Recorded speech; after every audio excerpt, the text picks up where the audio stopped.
Good morning student, welcome to online class science public school Patna.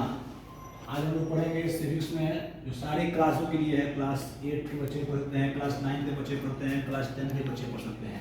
इसमें कोई नहीं है कि कौन सा क्लास के बच्चे पढ़ सकते हैं, सभी क्लास के लिए वीडियो है।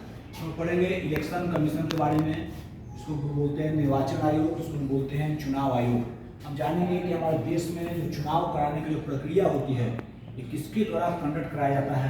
इलेक्शन कमीशन क्या क्या रोल होता है चुनाव कराने में। इलेक्शन कमीशन भारत का एक इंडिपेंडेंट कॉन्स्टिट्यूशनल बॉडी है जो देश में एक शांतिपूर्वक फ्री एंड फेयर इलेक्शन कराने के लिए जानी जाती है।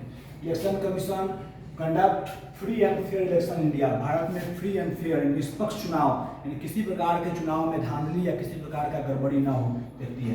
Election commission headed by the chief election commissioner. अब इलेक्शन कमीशन को हेड कौन करता है? चीफ इलेक्शन कमिश्नर, इसको बोलते हैं सीईसी, ठीक है ना, बोलते हैं चीफ मुख्य निर्वाचन आयोग।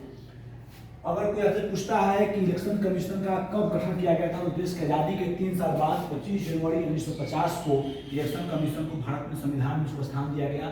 इसका हेड क्वार्टर निर्वाचन सदन अशोका रोड न्यू दिल्ली में स्थापित है।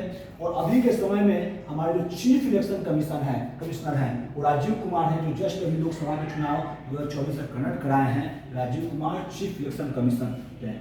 तो इलेक्शन कमीशन को जो अपॉइंटमेंट करता है, नियुक्ति करता है, हमारे देश के महामहिम राष्ट्रपति के द्वारा हमारे इलेक्शन कमीशन को अपॉइंट किया जाता है। इलेक्शन कमिश्नर ऑफिसर एक आईएएस रैंक का ऑफिसर होता है। उसको राष्ट्रपति अपने पावर का इस्तेमाल करके, एग्जीक्यूटिव पावर का इस्तेमाल करके उस आईएएस रैंक के ऑफिसर को एक इलेक्शन कमीशन का पद देता है। इसका टर्म अवधि का बात करें तो चीफ इलेक्शन कमीशन का मैक्सिमम 6 ईयर अवधि होता है। अगर राष्ट्रपति किसी इलेक्शन कमीशन को नियुक्त करता है तो उसका जो अवधि होगा, टर्म होगा, मैक्सिमम 6 ईयर का रहता है। इसके बाद फिर राष्ट्रपति दूसरे आदमी को, आईएएस रैंक के अफसर को इलेक्शन कमीशन का पद दे सकता है। इलेक्शन कमीशन ऑपरेट, अगर आपसे बात करें कि आर्टिकल, भारत के संविधान के आर्टिकल 324 के तहत इलेक्शन कमीशन को बनाया गया है।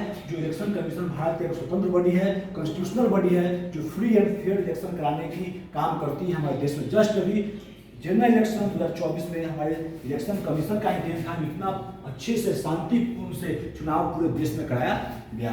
मेन वर्क्स, अगर सबसे इम्पोर्टेंट वर्क्स का बात करें इलेक्शन कमीशन का, तो सबसे बड़ा सा काम है कि देश में फ्री एंड फेयर इलेक्शन, किसी प्रकार का धांधली नहीं, किसी प्रकार का कुछ गलत ना हो। इसलिए भारत में 1950 में 1950 में इलेक्शन कमीशन को बनाया गया। और इसके बाद 1950 से लेकर आज तक वो विधानसभा का चुनाव हो, जनरल इलेक्शन हो, असेंबली चुनाव हो, या गांव का पंचायती चुनाव हो, या मेयर का चुनाव हो, या नगर निगम चुनाव हो, सारे चुनाव में हमारे election commission free and fair trial करके चुनाव कराती है। और हमारे देश में शांतिपूर्वक चुनाव होता है और हर आदमी को अधिकार होता है कि एक अच्छा अपना कैंडिडेट, एक अपना अच्छा जनप्रतिनिधि चुने। तो बच्चों इसको पढ़िएगा और यहाँ अगला वीडियो हम इसके आगे बनाएंगे। जो मेन फंक्शन हमारा क्या होता है इलेक्शन कमीशन का। That's all, thank you so much.